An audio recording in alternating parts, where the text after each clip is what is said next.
On today's video, we're diving in looking at some of the best beginner motorcycles.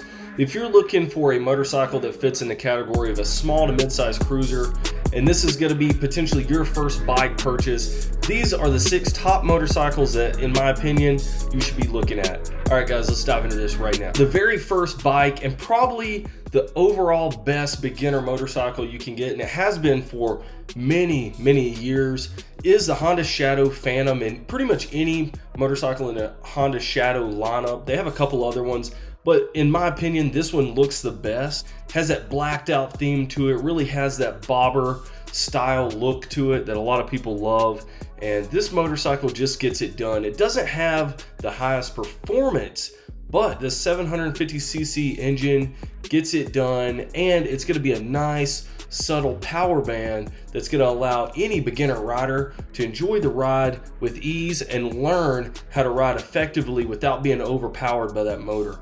So this bike comes with a very low seat height, and we'll dive into some numbers here in a second. But looking at this seat, it's very low. It's going to suit a lot of riders that are looking for the ability, if they're shorter or they're just smaller framed individuals, the ability to put both feet on the ground when they get to a stoplight or a stop sign, and that's going to enhance their rideability and just having that solid feel when they come to a stop. This bike looks good. I like that color accents and everything. I'm not a big fan of that orange stripe across the tank, but the gray and the black accents look good, and the engine's blacked out. It has the dual exhaust, and there's a big aftermarket following for the Honda Shadows. So here's some other features right here, another look. So we do have a radiator up front indicating this is a liquid cooled engine, and this engine's been around for a long time. It stood the test of time. It's been on these bikes for decades now, and it is a solid platform that doesn't give many issues at all. Another thing that the Honda Shadow Phantom has going for it is the Honda shaft drive.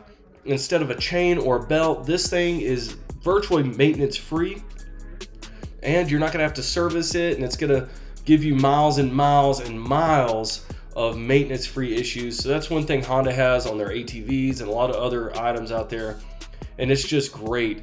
And you can see this thing cutting through some of the corners here. It's a very nice, nimble motorcycle, and it's just a good all-around beginner bike. I mean, a lot of people, when they're starting out, go to the Honda Shadows because they're just so reliable. And here's some breakdown of the engine. 745 cc's to be exact. A lot of people just say the 750. Final shaft drive, low seat height, 2-in-1 or 2-in-2 exhaust system, and this one does come with spoked wheels, so that kind of gives it that bobber feel as well. And like I said, there's a big aftermarket following for these, so if you're looking for exhaust setups and things like that, Vance & Hines has quite a few to go on this motorcycle. And overall, this bike is good if you're looking at a low price. I mean, $8,600, and this is the ABS model. Probably out the door cost, if you're looking to buy this from a dealership, probably under 10 grand or right around $10,000.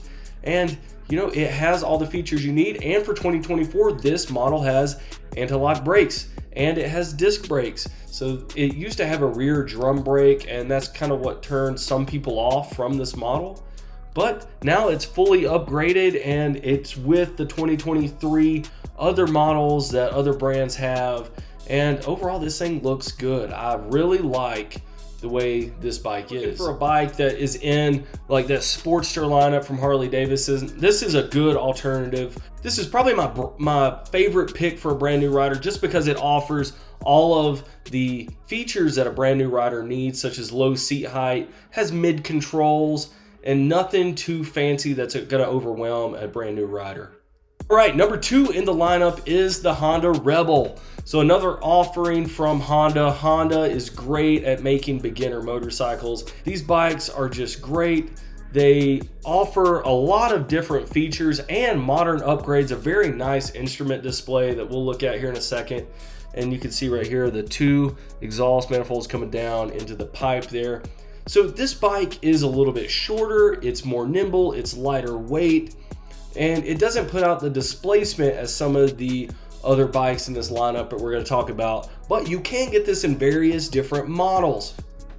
So it starts out with the 300, the 500, and I believe they make an 1100, but in all different kinds of configurations.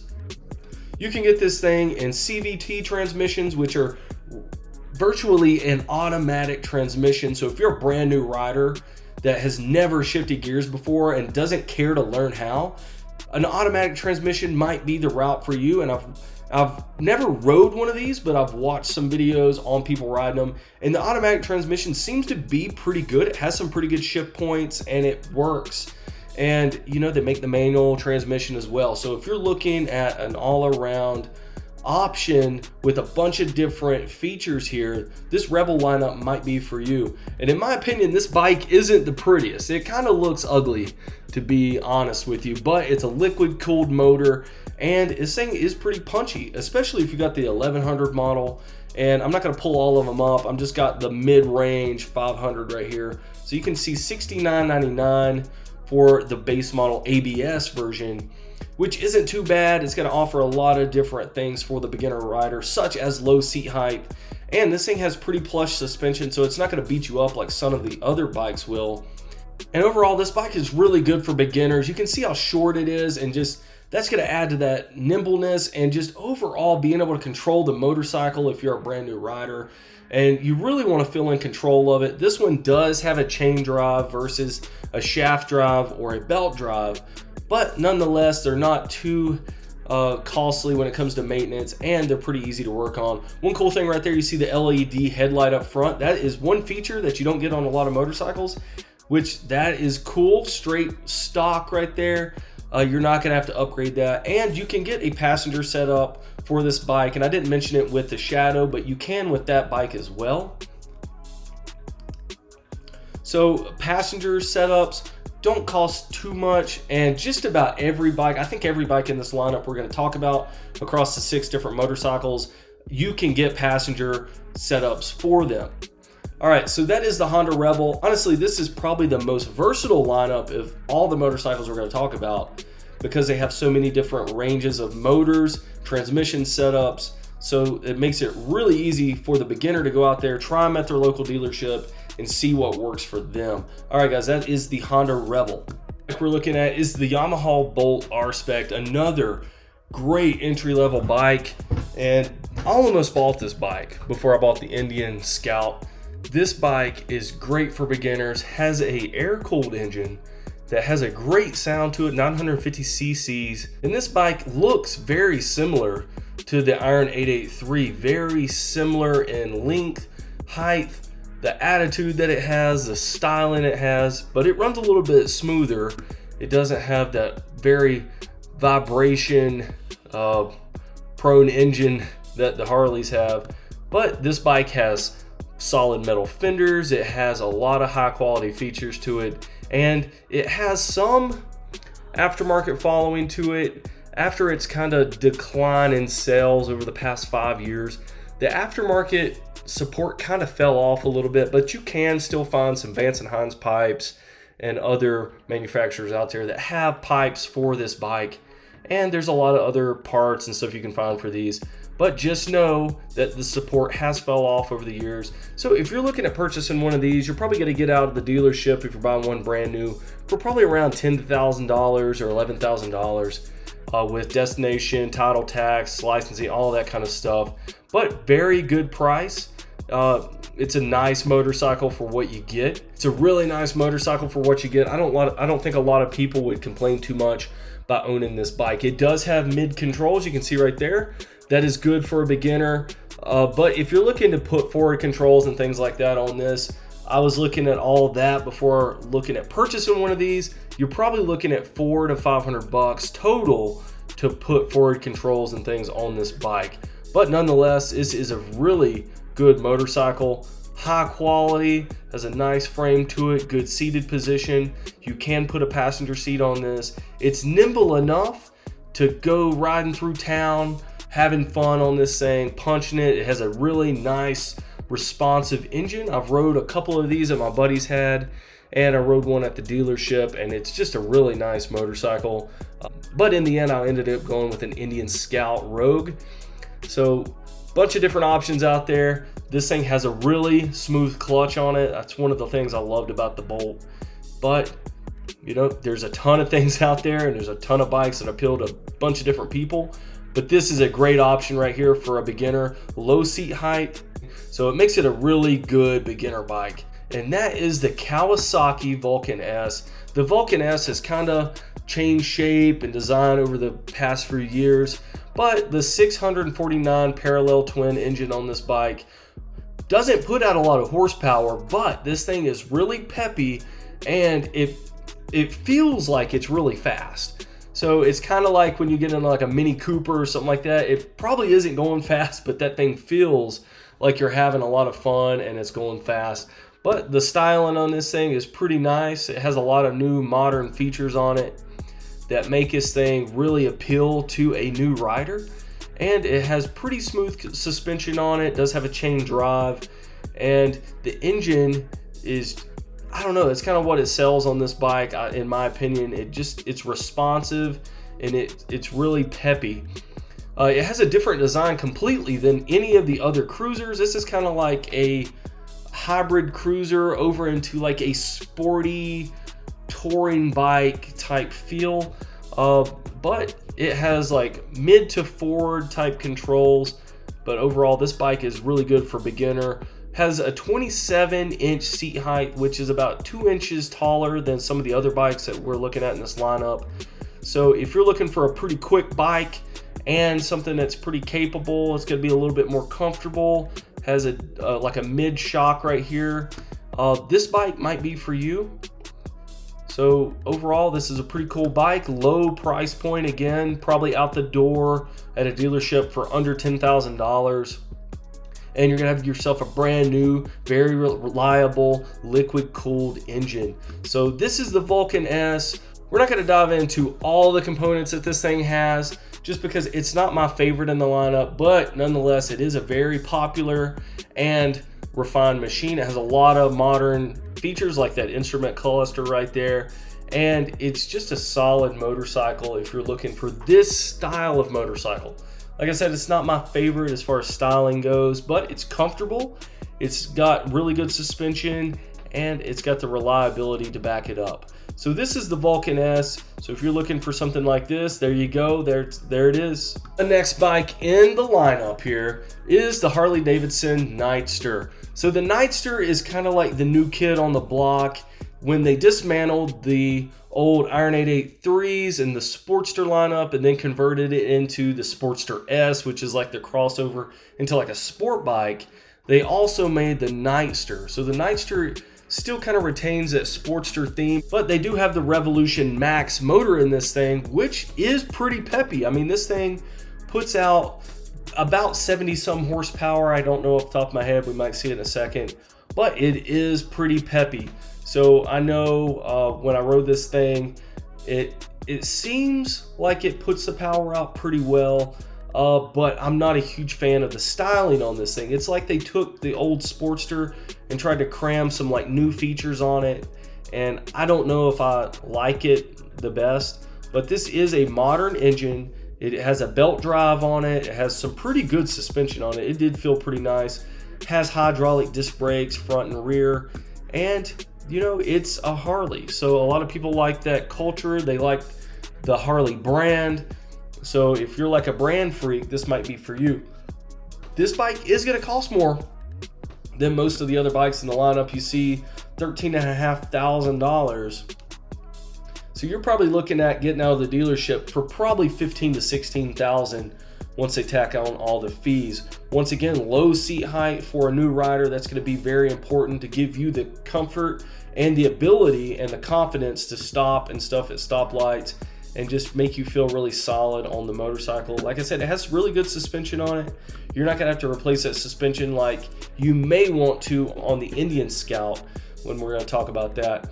But Revolution Max, liquid cooled engine, 975 cc's. This is a V-twin, so you're going to retain that natural V-twin sound that these things have. and that Harley is known for. So if you're looking for that deep throaty sound, this bike is going to give it to you. The Bolt's going to give it to you. The Shadow Phantom's going to give it to you, and the Scout will give it to you. Now, the Rebel and the Kawasaki Vulcan, they're not going to give you the sound you're probably looking for if you're looking for that deep throaty V-twin sound. But the Nightster will.